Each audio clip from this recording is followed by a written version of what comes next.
Hi there everybody, it's Verity here from inkybutterfly.com. Thank you for joining me today for another card making tutorial, and we are using the Merriest Moments bundle to create this card today. Really like how this has turned out. I'm going to replicate it as it is.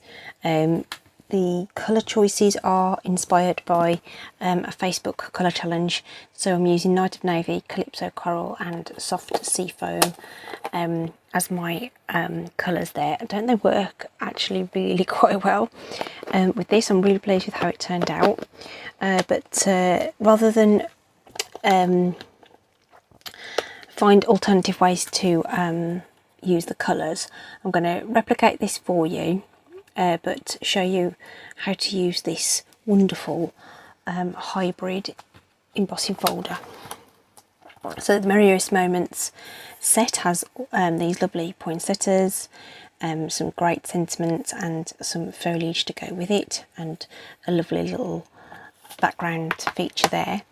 Then we've got some dies, so the Merriest Frames, which is a two-part set. So we've got an outline for the images, and we've also got this very nice detailed die and a really useful little stitched panel that fits nicely inside there, which is what I've used for that. So I'm just going to pull that out, and we're going to use this feature die as well.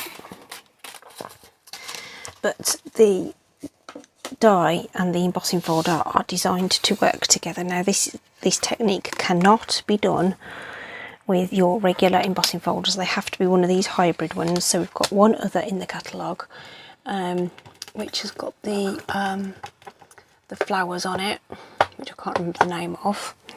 So that launched in the annual catalogue, and basically the die fits inside the embossing folder like so. Okay, so the idea is that you can emboss and you can cut the design as well. Okay, right, so what I have done, I've just put a little bit of stamp and seal on the back of that, which just helps keep it in place. I do find that a little bit helpful. So we're actually going to start by embossing this with the Stampin' Cut and Emboss machine. Okay, the sandwich we need for this, because it's a 3D folder, is the base platform and the dark grey number 4 platform. Okay, and if you're ever unsure, it says quite clearly on the base platform what we need to do. So 3D embossing folders, number 1 and number 4, with our embossing folder in between. So that's what we're going to do first, emboss, and we'll just run that through the machine, and it goes through nice and easily once you get past that sort of first little piece. So I'm just gonna, we'll leave that in place. If it moves a bit, just move it around and it will lock back in. Then I'm going to lay the die on top, so just make sure it hasn't moved. And again, the die will sort of fit into the slot or around the image. It'll just sort of lock in, if you know what I mean. Okay, and it'll fit really nicely underneath there, so you can see that it's all nice and lined up. Okay, so remember, this is only possible with these particular embossing folders. Please do not try this with your regular embossing folders. Because we've still got the thick embossing folder, we're going to use the same sandwich using the number 1 and number 4 plate to do our initial cut. In theory, you can do those 2 steps at the same time. But I find you get better results if you do it separately. So I'll wind that through. A bit more resistance when the die is in there, but it's not difficult. Sorry for the clanking and banging, that's just me changing the plates around. Okay, so when we lift that out, You'll see that's sort of holding into the die, and I find that it doesn't always cut all the way through using the embossing folder to hold it in place. So what I'm going to do is replace that die, take away the embossing folder, and put my regular cutting sandwich together. So with thin dies we need number 1, we need number 2, and then we need to sandwich it between 3 plates. So number 1, number 2, number 3 base plate, which is very well used.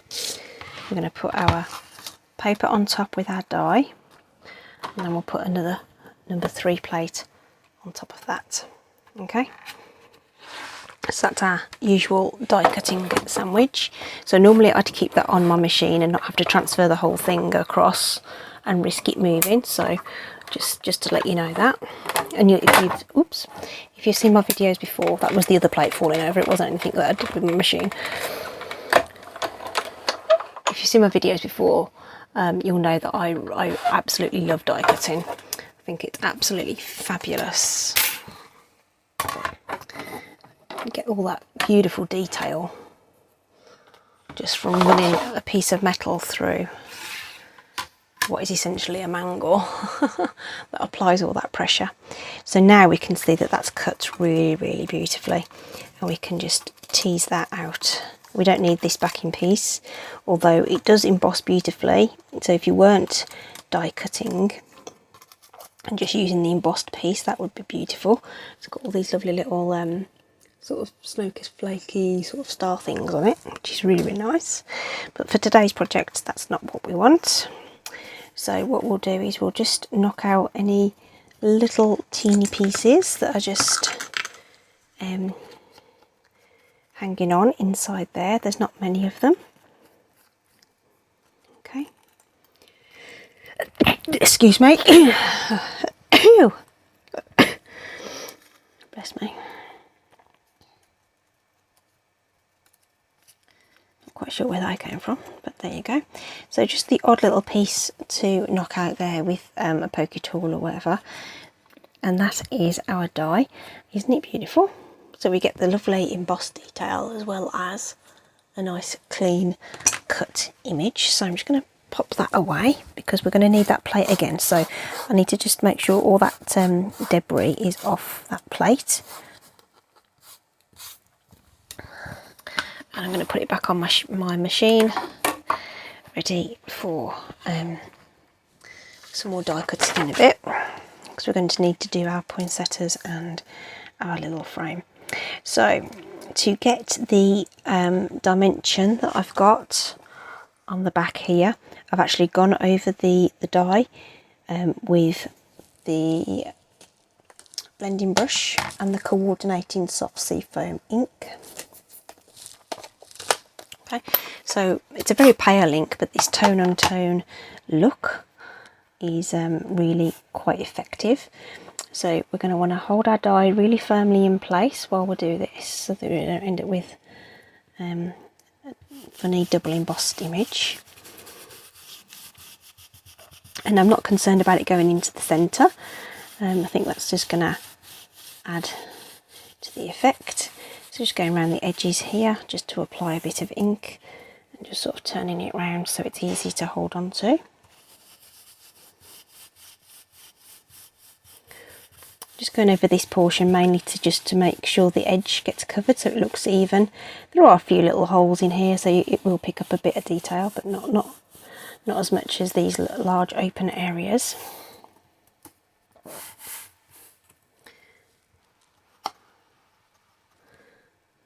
More ink.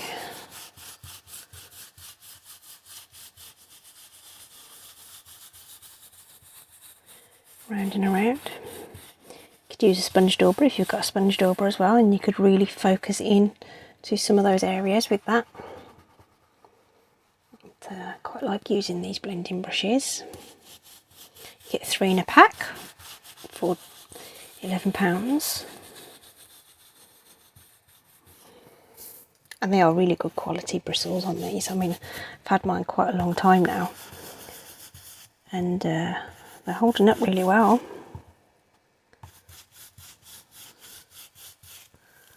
There we go. So you can add as much ink as you like to that, but I reckon that's going to look just grand.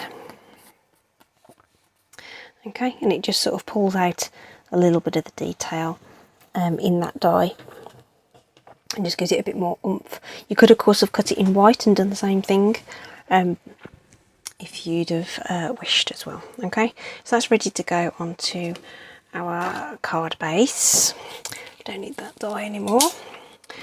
Got a scrap of white here, so we're going to end up cutting our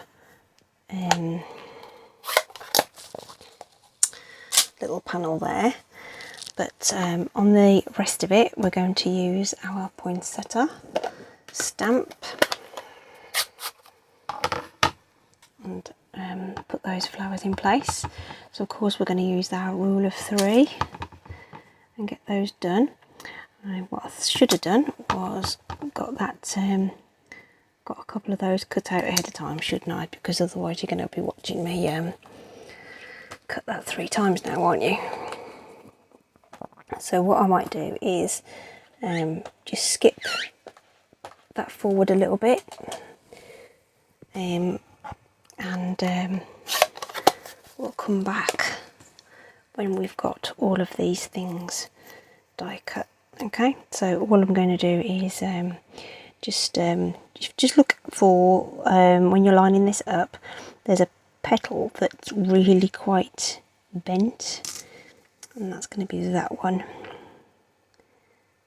So you've got a sort of mark for how your die lines up. Just make sure you've got a bit of an even. There's just a hair of the white showing underneath there. So we'll die cut those and we'll come back in a little bit once I've done that. Okay, so the pieces are die cut now, so we're going to bring in, the Night of Navy ink,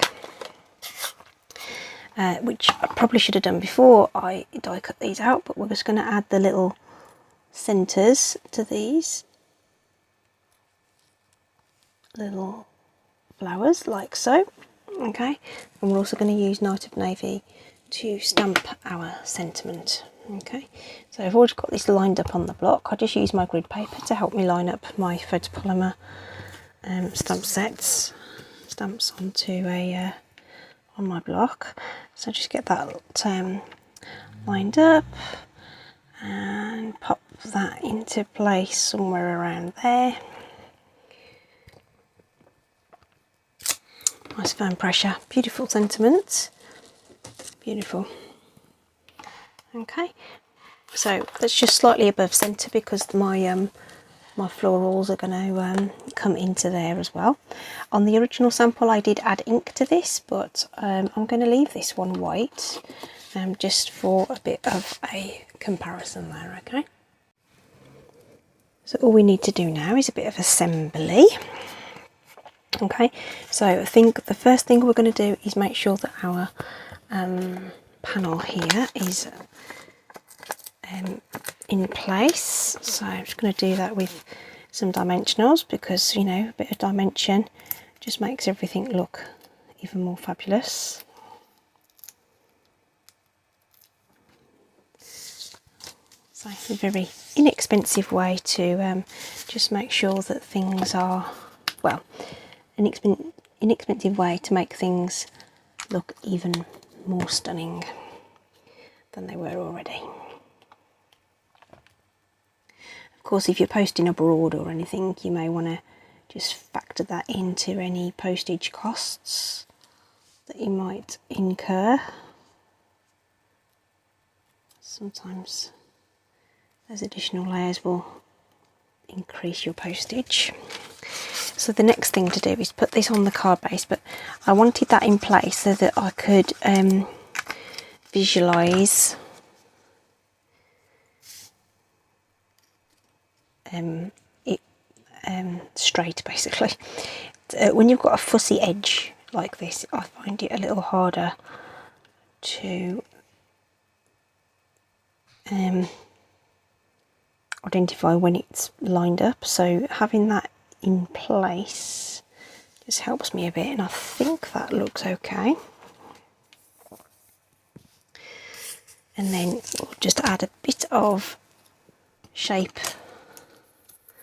to these, which I do like to do. It just gives it just, again, you know, a little bit of life and a bit of movement. The mailing system will crush these through because they go through rollers and stuff, but if you're hand delivering and you can get it to its recipient without too much of a crush, then all the better. Just going to be mindful that I want these orientated in different ways, so I'm just looking for that sort of crooked petal and just making sure it's in a different position. And I used this corner because I felt like when you have the die, there's a lot less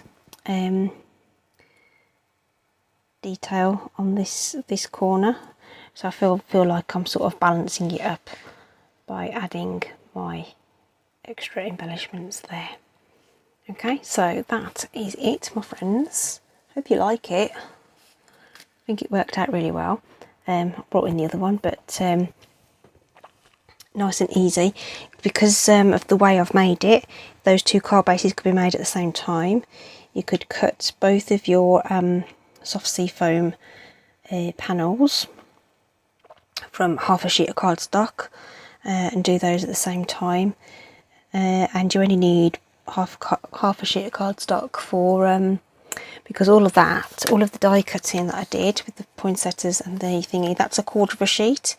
So half a sheet of Whisper White will get the rest of your die cutting done as well. So it's not too bad in terms of cardstock if you'll need to make a couple of those to send out to people. I really like that combo. It works better than I thought it would. I hope you've enjoyed that. Links in the description, of course, to all the stuff I've used today. I hope to see you soon again on the channel. In the meantime, do take care, stay safe out there, and bye bye.